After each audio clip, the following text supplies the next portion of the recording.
Good morning. কেমন আছো তোমরা সবাই?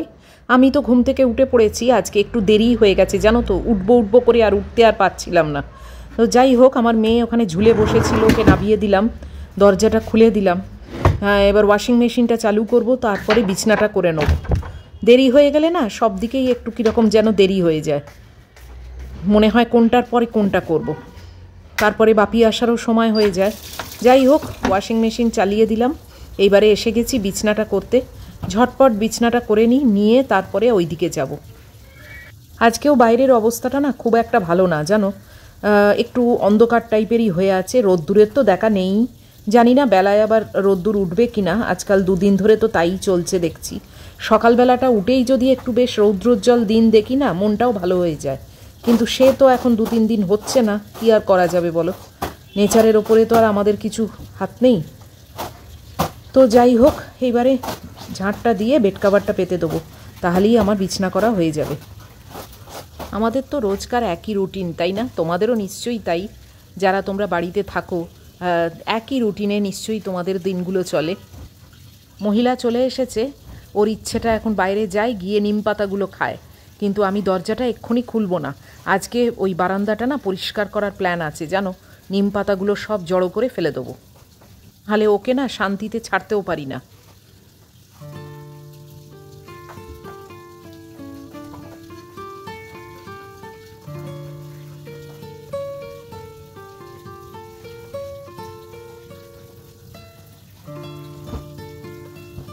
বাস বিছানা হয়ে গেছে, আমি এবার চলে যাচ্ছি বাইরের ঘরে। কি অন্ধকার হয়ে আছে দেখো, ওই যে বাইরে রোদ ওঠেনি তো, তার জন্যে ঘরের ভেতরটাও অন্ধকার। দেখেছো কি অবস্থা বাইরেটা? কীরকম যেন মনে হয় বর্ষা বর্ষা না। আশা করছি পরে রোদ উঠবে। স্কুল বাস চলে এসেছে যথারীতি।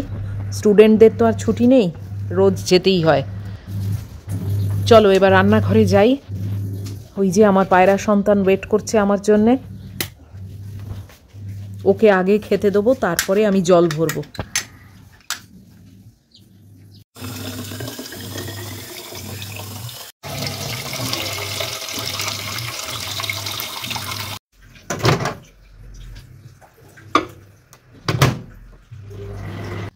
চা হয়ে গেছে, চা নিয়ে আসছি, এবার ডাইনিং টেবিলে রাখবো। বিস্কুটের কৌটোটাও রাখবো, রেখে ময়লার ডিব্বাটা বাইরে বার করে তারপরে বসে যাব চা খেতে। ম্যাগুকে রেডি করে দিয়েছি, মহিলা এখনো অবধি শান্ত হয়ে বসে আছে, আর আমি বসে গেছি চা খেতে।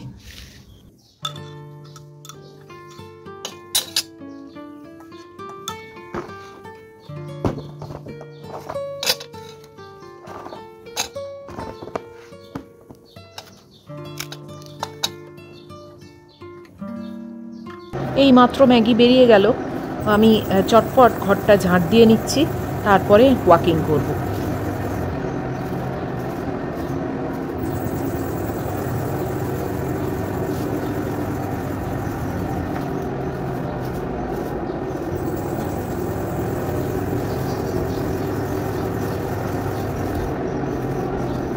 ঘরটা ঝাঁট দিয়েই ভাবলাম বারান্দাটাও ঝেড়ে নিই, জানো তো কত নিম পাতা পড়েছে দেখেছো, একদম আবর্জনা। আর এইগুলো ম্যাগি পেলে না আর রক্ষে নেই, পুরো পাগল হয়ে যায়, কোনটা ছেড়ে কোনটা ধরবে। আর আমিও শান্তিতে ওকে ছাড়তেও পারি না বারান্দাটায়। তাই জন্যে আজকে একদম ঠিকই করেছি, এই সব পাতাগুলো আমাদের নিচের যে বাগান আছে তাতে ফেলে দেবো। দেখো কত জমেছে, একটু হাওয়া দিলেই না নিম পাতাগুলো উড়ে এসে আমারই বারান্দায় পড়ে। জানি না উপরের বারান্দাগুলোয় পড়ে কিনা, বাট আমার বারান্দায় তো এই অবস্থা।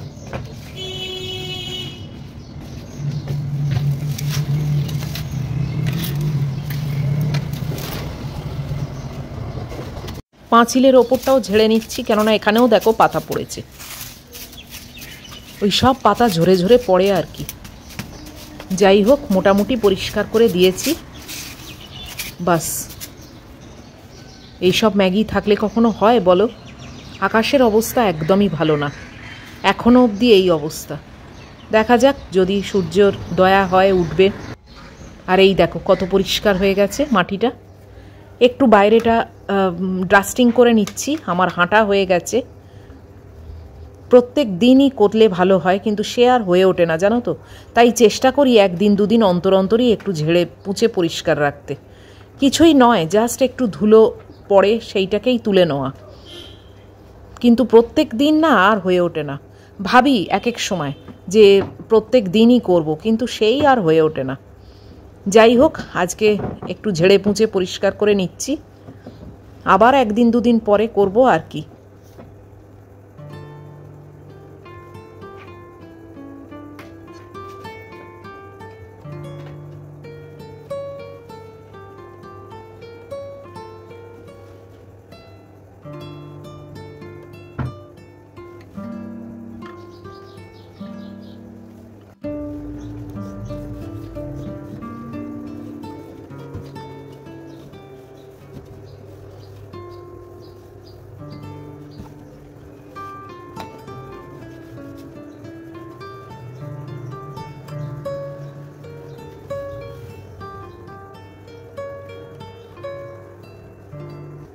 ম্যাগির আসার প্রায় টাইম হয়ে গেছে, আমি আবারও রিস্ক নিয়ে চটপট কাপড় জামাগুলো শুকোতে দিয়ে দিচ্ছি।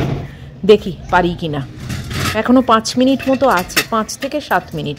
তো তার মধ্যে কি আমি আর 2-3টে জামা শুকোতে দিতে পারবো না বলো? দেখি না চেষ্টা করে।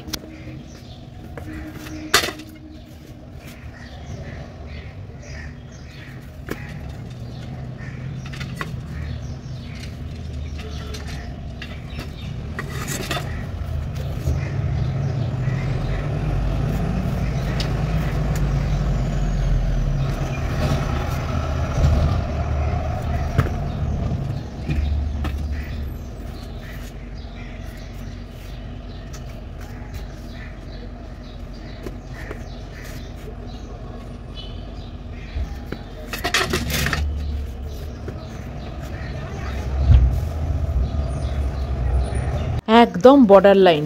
যেইমাত্র শুকোতে দিয়ে দরজাটা বন্ধ করেছি অমনি বেল পড়েছে।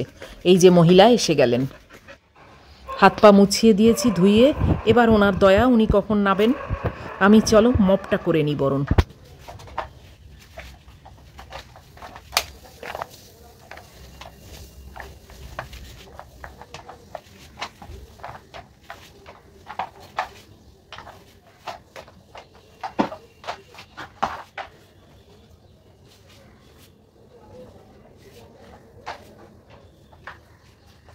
আমি সোফায় এসে বসলাম, আর এই যে মহিলা এসছে, উনি এখন পজিশন ঠিক করছেন কোথায় বসবেন। তো এইভাবেই আমাদের মা মেয়ের সকালের একটা প্রস্ত শেষ হলো। Hey everyone, good morning, welcome to my channel. আজকে হচ্ছে বুধবার, আর এখন বাজে 8:30। সকাল থেকেই ভিডিওটা স্টার্ট করেছি। আর আমি কেমন আছি? মোটামুটি আছি, মানে একেবারে 100% ফিট বলবো না, বাট ঠিক আছে, মানে ম্যানেজ করছি আর কি। মনের জোরটা রেখেছি, লোকনাথ বাবাকে সঙ্গে রেখেছি, আর ওষুধপত্র তো আছেই। আর খুব স্ট্রিক্ট লাইফস্টাইল লিড করছি, মানে ডায়েটের দিক থেকে বলতে পারো। কালকে ডাক্তারকে কল করেছিলাম, যেটা তোমাদের সঙ্গে শেয়ার করা হয়নি কালকের ভিডিওতে। ডাক্তারকে বললাম যে মাঝে মধ্যেই আমার এরকম ডাউন লাগছে, বা ভেতরে একটা আনইজিনেস, এরকম তো আমার ছিল না, এরকম কেন হচ্ছে? তো উনি বললেন যে ওষুধপত্র চলছে, এমনি কোনো চিন্তার কোনো ব্যাপার নেই।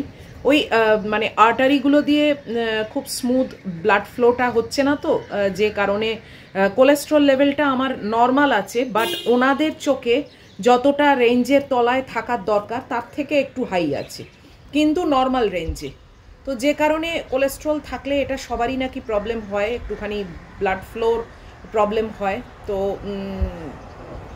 সেটাই আর কি। তো উনি ওষুধ দিয়েছেন আর বললেন যে চিন্তার কোনো কারণ নেই। আমি আবার ওনাকে জিজ্ঞেস করেছি যে আমার আবার হার্ট অ্যাটাক হবে না তো? তো উনি বললেন একদম এসব নিয়ে চিন্তা করবেন না, সেরম যদি অবস্থা হতো আমি অবশ্যই আপনাকে বলতাম, বা আপনাকে আরও প্রোটেকশন দিতাম, বা মানে আরও অন্য কিছু রেফার করে দিতাম। সেসব কিছু নেই, আপনি ঠিক হয়ে যাবেন।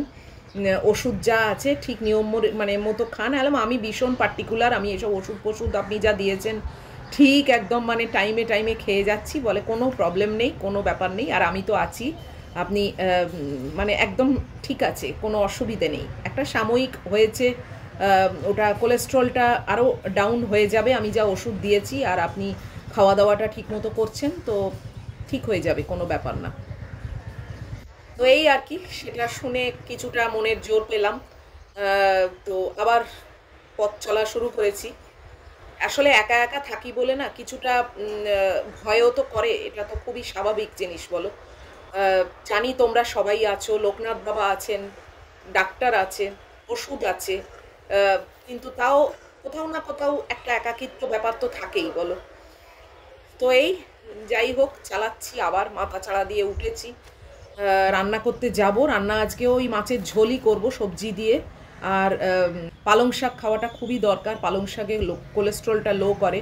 তো পালং শাকটা আমি ভাজা করে খেতেই পছন্দ করি, খুব অল্প তেল দিয়ে, একটু শুকনো লঙ্কা ফোড়ন দিয়ে, পালং শাক পেঁয়াজ রসুন দিয়ে পালং শাকটা ভাজা খাওয়াটাই প্রেফার করি। তো সেটাই খাবো। আর রসুনটা ভীষণ দরকার জানো তো, তোমাদেরও যদি কারুর কোলেস্ট্রলের প্রবলেম থাকে রসুনটা খাবে, রসুনটা না ভীষণ উপকারী। তো আমিও রসুনটা চেষ্টা করছি খাবার। একেবারে ডাইরেক্ট খেলে খুবই ভালো হয়, কিন্তু না হলেও রান্না করে খেলেও কোনো অসুবিধে নেই, যে কারণে আমি না অনেকগুলো রসুনের কোয়া দিয়ে দিচ্ছি ওই পালং শাকে। তো সেটা পুরোপুরি আমার ভেতরে চলে যাচ্ছে। তো এইভাবে চলছে। আশা করব লোকনাথ বাবা আমাকে ঠিকঠাক রাখবেন। ওনাকে আমি সবসময় স্মরণ করি এবং বলি যে তুমি আমায় ঠিকঠাক রেখো এবং সঙ্গে থেকো, এটাই হচ্ছে বড় কথা। তো যাই হোক, চলো এবার রান্নাঘরে যাই। ম্যাগু তো ঘুরে টুরে এসেই গেছে দেখলে। আর ম্যাগুর ওই নিম পাতা আজকে আমি বিদায় করে দিয়েছি বারান্দার থেকে, কেননা বারান্দার দরজাটা খুললেই না ও অত নিম পাতা দেখে পুরো পাগল পাগল হয়ে যায়। তো আমারও একটা মানে সজাগ থাকতে হয় যে কি নিম পাতা মুখে দিচ্ছে, কি করছে না করছে। আজকে সব বিদায় করে দিলাম দেখলে। তো চলো সঙ্গে থাকো, রান্না বান্না আরম্ভ করি। আগে ম্যাগিটা করি, তারপরে আমারটা। আকাশের অবস্থাটা আজকে একদমই ভালো না, মানে কালকে অন্তত এইরকম সময় না হালকা রোদের একটু দেখা পেয়েছিলাম, আজকে আবার একেবারেই কিছু নেই। আমার পায়রা সন্তানরা হাপিত্তা করে বসে আছে, সকালবেলা দুবার অলরেডি দিয়ে দিয়েছি, এখন এমন করছে যেন মানে আজকের জন্যে খেতেই পাইনি, তা কিন্তু নয়।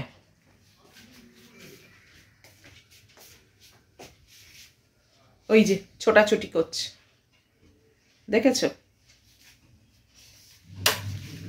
চলো ওকে দিই, তারপরে আমার ম্যাগুর আগে মাংস টাংস বসাবো, তারপরে আমার নিজের ব্যবস্থা হবে। সঙ্গে থাকো।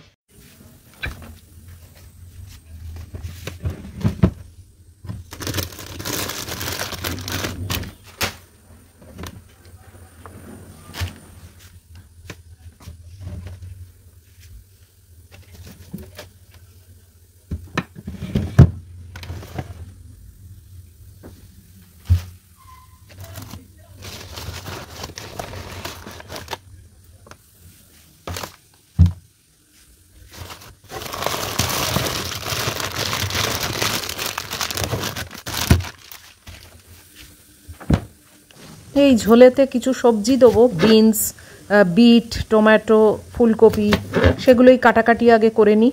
আর ওদিকে ম্যাগির মাংস আর আমাদের ভাত চাপিয়ে দিয়েছি।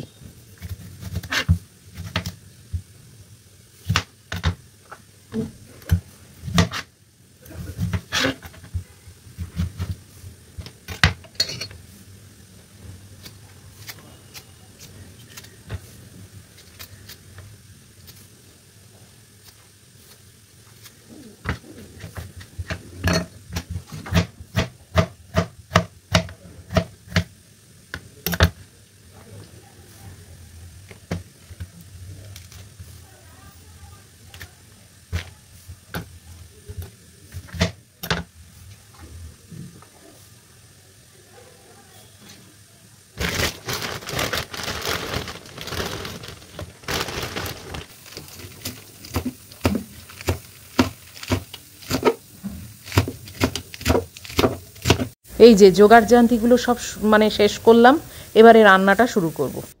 কাটাকাটিগুলো করেছি, এবারে কড়াও গরম করে নিয়েছি। পালং শাকটা আগে করব, তারপরে মাছের ঝোলটা করব। ওই একই মেনু, গতকাল যা ছিল আজকেও সেম মেনু, শুধু ঝোলের সবজিগুলো একটু ওই বিটটা ইনক্লুড করেছি, গাজরটা আজকে নিচ্ছি না, এই আর কি। এইভাবে একটু অদল বদল করেছি। তো চলো আগে চটপট রান্নাটা সেরে নিই।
এই যে আমার মেয়ে এখানে শুয়ে আছে।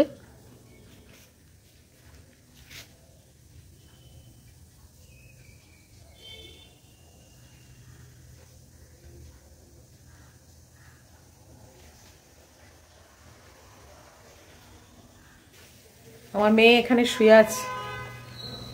বাইরের অবস্থাটা দেখো, কিছুই সেরকম উন্নতি হয়নি।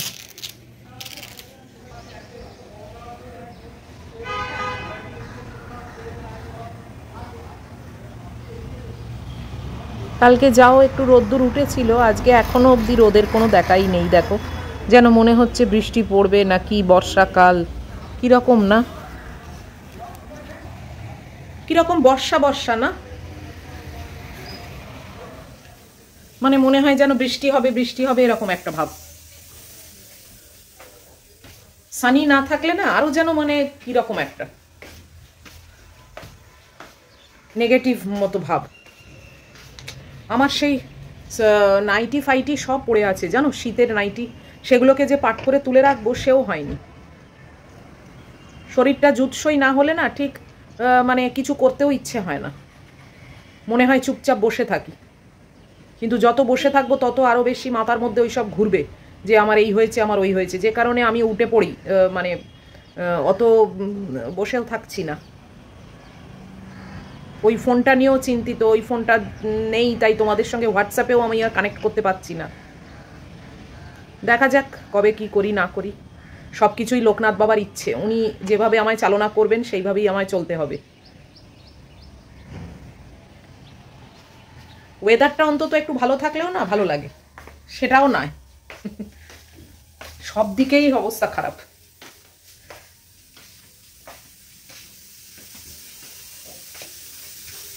আবার এসে গেলাম রান্নাঘরে শাকটাকে দেখবো বলে, আর আমার এই পায়রার সন্তানকে শুধু দিয়েই যাচ্ছি জানো। এই দেখো, এই নিয়ে বোধহয় 4-5 বার দিয়ে গেলাম, ডাল থেকে চাল থেকে সব খাওয়া হয়ে গেল, ও গলা বাড়িয়ে দেখছে। চলো দেখি আবার শাকের কি খবর।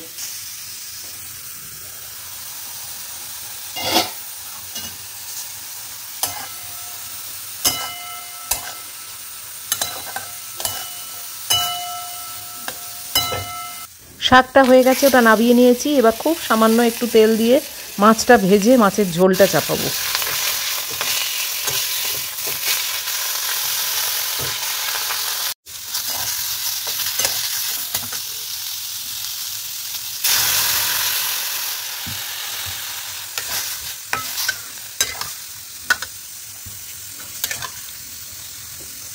ঝোল চাপিয়ে দিয়েছি, দিয়ে আমি এবার আমার ওটস নিয়ে চলে যাচ্ছি।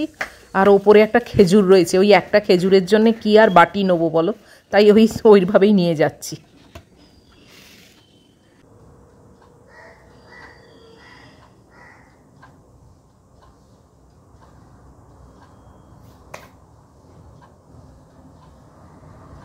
ব্রেকফাস্ট নিয়ে বসে গেছি, মাছের ঝোলটা হচ্ছে, এবার একটু একটু করে রোদ উঠছে।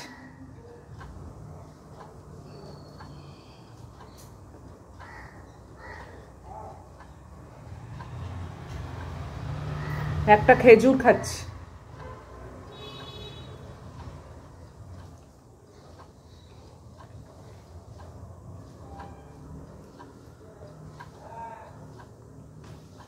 হাতটা ধুয়ে আসি।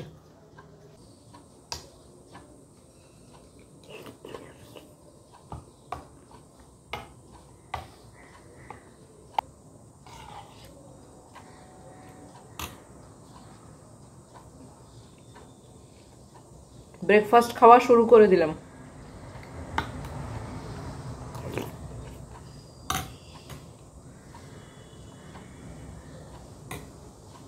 শাক আলুটা বার করেছিলাম, কিন্তু এত হেভি হয়ে যায় না, যেটার তো একটা ওয়েট আছে, তারপরে আবার শাক আলুটা এক্সট্রা চাপ হয়ে যায়। ওটা আবার বেলার দিকে কখনো ওই মনে হয় কি খাই, তখন শাক আলুটা কেটে খাবো।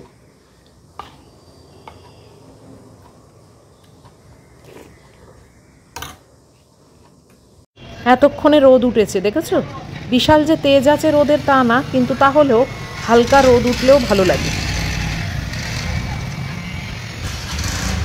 চান টান করে চলে এসেছি বারান্দায়, দারুণ ফ্রেশ লাগছে। আর বাইরে রোদও উঠে গেছে, যদিও সেরকম তেজ নেই, বাট স্টিল মানে উঠেছে। এইটুকু উঠলেও আমার মনটা ভালো থাকে। না হলে ঘরের ভেতরে অন্ধকার থাকলে না সত্যি একদম ভালো লাগে না।